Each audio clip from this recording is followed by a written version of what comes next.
वो जब पर्दे पर आती थी तो लोग सीट से उठकर खड़े हो जाते थे। उसकी आंखों में रिबेलियन था और चाल में एलिगेंस। और फिर एक दिन वो गायब हो गई, जैसे कभी थी ही नहीं। नाम ममता कुलकर्णी। 90 के दशक की बोल्डेस्ट हीरोइंस में एक, और आज गूगल पर भी उसके बारे में सिर्फ अफवाहें हैं। ममता कुलकर्णी की कहानी ग्लैमर से अंडरवर्ल्ड तक और वहां से गायब होने तक अब आपको सुननी ही पड़ेगी। नंबर 1, ममता कुलकर्णी का जन्म 20 अप्रैल साल 1272 को मुंबई में हुआ था। एक आम मिडिल क्लास मराठी परिवार में पली बढ़ी ममता को बचपन से ही कैमरा पसंद था। स्कूल में एक्टिंग कॉम्पिटिशन्स जीतना, कैमरा के सामने पोज करना, यही उसका कंफर्ट जोन बन गया। परिवार ने कभी सोचा भी नहीं था कि उनकी बेटी एक दिन पूरे हिंदुस्तान के दिलों पर राज करेगी। नंबर 2, ममता कुलकर्णी का बॉलीवुड डेब्यू हुआ 1990 में फिल्म तिरंगा से। लेकिन असली धमाका हुआ 1993 में आशिक आवारा और फिर क्रांतिवीर, करण अर्जुन जैसी फिल्में आईं। वो सलमान खान और शाहरुख खान जैसे सुपरस्टार्स के साथ बिग बजट फिल्मों में लीड हीरोइन बन चुकी थीं। उनकी स्टाइल, बोल्डनेस और आउटस्पोकन एटीट्यूड ने उन्हें 90 के दशक का फैशन आइकॉन बना दिया। मैगजीन कवर्स, रैंप वॉक्स, आइटम सॉन्ग्स, ममता हर जगह छाई हुई थी। नंबर 3, ममता इंडस्ट्री की पहली ऐसी हीरोइंस में से थी जो ओपनली अपने को स्टार्स और डायरेक्टर्स को चैलेंज करती थीं। एक इंटरव्यू में उन्होंने कहा, मैं किसी की पपेट नहीं हूं।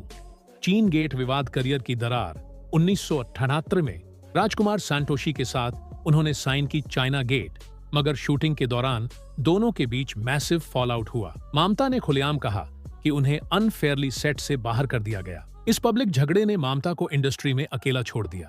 प्रोड्यूसर्स पीछे हट गए, ऑफर्स बंद हो गए और उसी साल ममता का नाम मीडिया से भी गायब होने लगा। नंबर 5, 2000 के बाद ममता कुलकर्णी का नाम जुड़ा एक अंडरवर्ल्ड ड्रग लॉर्ड से, विकी गोस्वामी। विकी पहले केन्या और साउथ अफ्रीका में ड्रग सिंडिकेट चलाता था। कहा जाता है कि दोनों की मुलाकात दुबई में हुई थी। 2013 में जब केन्या में एक बड़े ड्रग बस्ट में विकी गोस्वामी गिरफ्तार हुआ तो अथॉरिटीज ने ममता का नाम भी घसीटा। ममता ने खुलकर कहा, मैं निर्दोष हूं, मैं सिर्फ एक आध्यात्मिक इंसान हूं। लेकिन मीडिया और लॉ एजेंसीज ने उन्हें इंटरनेशनल स्मगलिंग रैकेट का हिस्सा मान लिया। इंटरपोल ने उनका नाम वॉच लिस्ट में डाला। नंबर 6, इस सब के बाद ममता कुलकर्णी एकदम मीडिया से कट गई। कुछ समय बाद उनका चेहरा एक आध्यात्मिक किताब के कवर पर दिखा, ऑटोबायोग्राफी ऑफ एन योगिनी। उन्होंने खुद को एक स्पिरिचुअल सीकर घोषित किया। मुंबई के मलबार हिल से लेकर केन्या और दुबई तक वो गुमनाम सी जिंदगी जीने लगी। नंबर 7,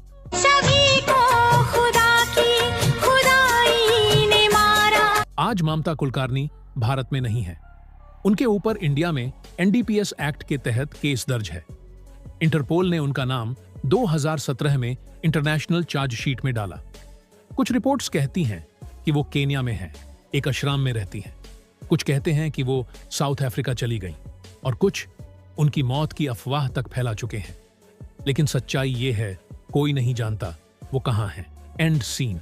जो लड़की 90 के दशक में हर अखबार की हेडलाइन थी, आज उसकी तलाश में लोग गूगल की गहराइयों तक जाते हैं। ममता कुलकर्णी ने बोल्डनेस को नया मीनिंग दिया था, मगर शायद दुनिया उनकी तेजी से डर गई। और जब दुनिया डरती है तो वो भुला देती है। ममता कुलकर्णी आज भी बॉलीवुड की सबसे बड़ी अनसॉल्व्ड मिस्ट्री है। अब बात करते हैं दूसरी अभिनेत्री की, मयूरी कांगो। प्यार में होता है क्या जादू। पापा कहते हैं से गूगल तक कुछ चेहरे पर्दे से उतरते हैं तो लोग सोचते हैं कि वो गायब हो गए। लेकिन क्या कोई सच में गायब होता है, या फिर वो बस एक नया रास्ता चुन लेता है जहां कैमरे नहीं, पहचान और शांति होती है। ये कहानी है मयूरी कांगो की, बॉलीवुड की वो मासूम मुस्कान जो एक दिन अमेरिका की सबसे बड़ी टेक कंपनी गूगल में डायरेक्टर बन गई। नंबर 1, मयूरी का जन्म 15 अगस्त 1982 को औरंगाबाद, महाराष्ट्र में हुआ। उनकी मां खुद एक थिएटर एक्ट्रेस थीं। मयूरी को बचपन से ही परफॉर्मेंस और एक्सप्रेशन पसंद थे। स्कूल में पोएट्री, डांस और मोनो एक्टिंग कॉम्पिटिशन्स जीतती रहीं। लेकिन एक दिन बिना किसी ऑडिशन के किस्मत ने उन्हें सिल्वर स्क्रीन पर ला खड़ा किया। नंबर 2, मयूरी की पहली फिल्म थी नसीम 1995, जहां उन्होंने एक टीनेज मुस्लिम लड़की का किरदार निभाया था जिसके परिवार पर बाबरी मस्जिद के बाद की घटनाओं का असर होता है। फिल्म छोटे बजट की थी, मगर मयूरी की परफॉर्मेंस ने सबका दिल जीत लिया। उसी साल महेश भट्ट की नजर उन पर पड़ी और फिर आया 1996 में वो आइकॉनिक मौका। नंबर 3, पापा कहते हैं साल 996। फिल्म में मयूरी के ऑपोजिट थे जुगल हंसराज। मयूरी का इनोसेंट चेहरा, एक्सप्रेसिव आंखें और बिना किसी एक्स्ट्रा मेकअप के नेचुरल ब्यूटी ने सभी हार्ट्स जीत लिए। उस दौर में जब हीरोइंस ग्लैमरस होती थीं, मयूरी एक ब्रेथ ऑफ फ्रेश एयर थीं। वो अचानक लाखों लड़कों का क्रश बन गई। नंबर 4, पापा कहते हैं कि सक्सेस के बाद मयूरी को काफी फिल्मों के ऑफर मिले। बेताबी, होगी प्यार की जीत, बदाल, पापा द ग्रेट, लेकिन हर फिल्म में या तो उनका रोल छोटा था या फिल्म बॉक्स ऑफिस पर नहीं चली। क्रिटिक्स उन्हें अंडररेटेड एक्ट्रेस मानने लगे। नंबर 5, बॉलीवुड में गति कम होते देख मयूरी ने टीवी का रुख किया। उन्होंने कुछ सीरियल्स किए, करिश्मा, दी मिरेकल्स ऑफ डेस्टिनी, डॉलर बहू, लेकिन उनकी आंखों में जो स्पार्क स्क्रीन पर दिखता था वो अब खोने लगा था। इंडस्ट्री की चकाचौंध उन्हें अब थका रही थी। नंबर 6, मयूरी ने 2003 में एक इंटरव्यू में कहा, मैं अपने आप को हर रोल में दोहराती देख रही थी। मुझे लगा मैं इससे बेहतर कर सकती हूँ, कुछ ऐसा जो मेरे दिमाग को चुनौती दे। उसी साल उन्होंने शादी कर ली एक NRI इन्वेस्टमेंट बैंकर से, आदित्य धिलोन। फिर वो मुंबई छोड़कर USA चली गई। नंबर 7, मयूरी ने वहां एडमिशन लिया Baruch college, city university of New York में, और कर डाली MBA मार्केटिंग और फाइनेंस में। इंडिया की ग्लैम क्वीन अब अमेरिका की बिजनेस वॉरियर बन गई थी। एजुकेशन पूरी करने के बाद उन्होंने न्यूयॉर्क में मल्टीपल मार्केटिंग फर्म्स में काम किया। 2012 में वो वापस इंडिया आईं, गूगल इंडिया में काम करने। नंबर 8, 2019 में मयूरी कांगो बनी गूगल इंडिया की industry head, agency business. Bollywood की वो मासूम लड़की जो कभी सलमान शाहरुख की को-स्टार थी, अब इंडिया की सबसे बड़ी डिजिटल कंपनीज को गूगल के जरिए गाइड कर रही थी। ये कोई गायब होना नहीं था, ये तो लेवल अप करना था। नंबर 9, जब मयूरी के गूगल ज्वाइन करने की खबर वायरल हुई, सोशल मीडिया पर लोग हैरान रह गए। ट्वीट्स आए, वेट, द पापा कहते हैं गिल अब वर्क्स एट गूगल। बॉलीवुड के कुछ लोग हैरान थे, कुछ इंप्रेस्ड, कुछ इंस्पायर्ड। मयूरी ने किसी को ब्लेम नहीं किया, ना ही इंडस्ट्री को बुरा कहा। वो बस मुस्कुराकर आगे बढ़ गई। नंबर 10, मयूरी अब गुड़गांव में रहती हैं अपने पति और बेटे के साथ।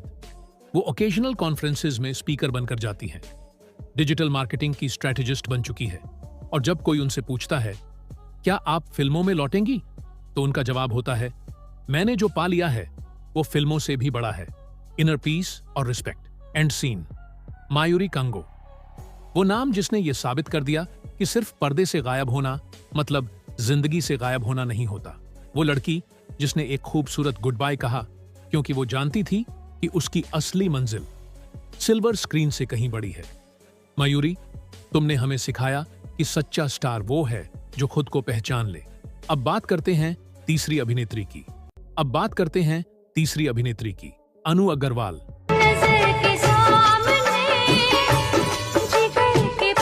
आशिकी से अशराम तक चुप हो गई। वो आवाज जो कभी हर दिल में गूंजती थी। कभी कभी कोई इंसान पूरी दुनिया को सिर्फ एक मुस्कान से जीत लेता है और फिर उसी मुस्कान को लेकर हमेशा के लिए चुप हो जाता है। 1990 में एक लड़की आई जिसने सिर्फ एक फिल्म में काम किया, मगर फिर भी उसका नाम आज भी लोगों की याद में दर्ज है। नाम अनु अग्रवाल। फिल्म आशिकी और किस्मत, जो एक सेकंड में सब बदल गई। आज सुनते हैं उस लड़की की कहानी जिसने स्टारडम छोड़कर शंटी चुन ली। नंबर 1, अनु का जन्म 11 जनवरी 1969 को न्यू दिल्ली में हुआ। वो बचपन से ही स्टडीज में तेज थीं। उन्होंने सोशियोलॉजी में गोल्ड मेडल के साथ मास्टर्स किया। स्पोर्ट्स, योगा और क्लासिकल म्यूजिक में भी उनका गहरा इंटरेस्ट था। कभी उन्होंने सपना नहीं देखा था एक्ट्रेस बनने का।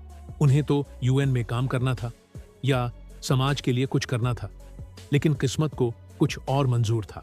नंबर 2, स्टडी के दौरान ही उनकी हाइट, फीचर्स और एटीट्यूड ने मॉडलिंग एजेंसीज का ध्यान खींचा। अनु ने कुछ टीवी एड्स और मॉडलिंग असाइनमेंट्स किए, जिससे उनका चेहरा चर्चा में आ गया। एमटीवी चैनल पर वो पहली इंडियन वीजे बनी और फिर उनकी तस्वीर देखी महेश भट्ट ने। नंबर 3, महेश भट्ट उस वक्त एक लो बजट रोमांटिक म्यूजिकल बना रहे थे, जिसका नाम था आशिकी। कास्ट में था एक नया चेहरा, राहुल रॉय, और लड़की के लिए वो कुछ फ्रेश चाहते थे। अनु को देखा, स्क्रीन टेस्ट लिया और बाकी इतिहास बन गया। फिल्म ने बॉक्स ऑफिस पर रिकॉर्ड्स तोड़ दिए। Sound track superhit, Rahul Roy superstar और अनु अग्रवाल इंडिया की नेशनल क्रश बन गई। नंबर 4, आशिकी के बाद अनु को हर डायरेक्टर की पहली चॉइस बना दिया गया। उन्होंने किंग अंकल, जैकी श्रॉफ के साथ खलनायिका, द क्लाउड डोर जैसी फिल्में की, मगर अनु को ये दुनिया धीरे धीरे आर्टिफिशियल लगने लगी। उन्हें फिल्मों की सुपरफिशियलिटी, मीडिया ग्लेयर और शैलो कॉन्वर्सेशन से घुटन महसूस होने लगी। उन्होंने कहा, I was famous but I wasn't free. Number 5, अनु ने अपना एक्टिंग करियर धीरे धीरे कम कर दिया। वो मेडिटेशन और योगा में इंटरेस्ट लेने लगी। उन्होंने बिहार स्कूल ऑफ योगा में डीप ट्रेनिंग ली और स्पिरिचुअल लाइफ की ओर बढ़ने लगी। जब लोग पार्टीज में थे, वो हिमालयास में ध्यान कर रही थी। वो कहती हैं, मैंने उस इनर पीस को महसूस किया जो स्टारडम कभी नहीं दे सकता था। नंबर 6, 1999 न्यू ईयर ईव की रात अनु अपनी स्कूटी पर थी और अचानक एक भयानक एक्सीडेंट हुआ।